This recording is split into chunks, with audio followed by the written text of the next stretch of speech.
بسم الله الرحمن الرحيم. يسألونك عن الأهلة قل هي مواقيت للناس والحج وليس البر بأن تأتوا البيوت من ظهورها ولكن البر من اتقى وأتوا البيوت من أبوابها واتقوا الله لعلكم تفلحون.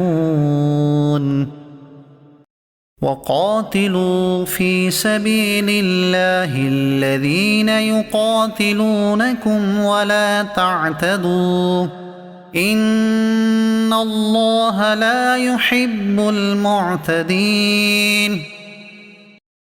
واقتلوهم حيث ثقفتموهم وأخرجوهم من حيث أخرجوكم والفتنة أشد من القتل ولا تقاتلوهم عند المسجد الحرام حتى يقاتلوكم فيه فإن قاتلوكم فاقتلوهم كذلك جزاء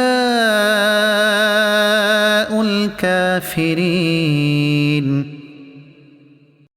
فإن انتهوا فإن الله غفور رحيم. وقاتلوهم حتى لا تكون فتنة ويكون الدين لله فإن انتهوا فلا عدوان إلا على الظالمين. الشهر الحرام بالشهر الحرام والحرمات قصاص فمن اعتدى عليكم فاعتدوا عليه بمثل ما اعتدى عليكم واتقوا الله واعلموا أن الله مع المتقين.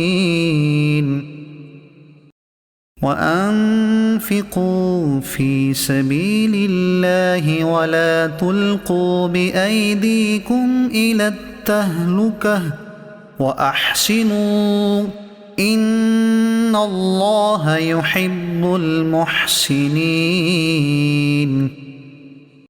وأتموا الحج والعمرة لله فإن أحصرتم فما استيسر من الهدي ولا تحلقوا رؤوسكم حتى يبلغ الهدي محله فمن كان منكم مريضا أو به أذى من رأسه ففدية من صيام أو صدقة أو نسك فإذا أمنتم فمن تمتع بالعمرة إلى الحج فما استيسر من الهدي فمن لم يجد فصيام 3 أيام في الحج و7 إذا رجعتم تلك 10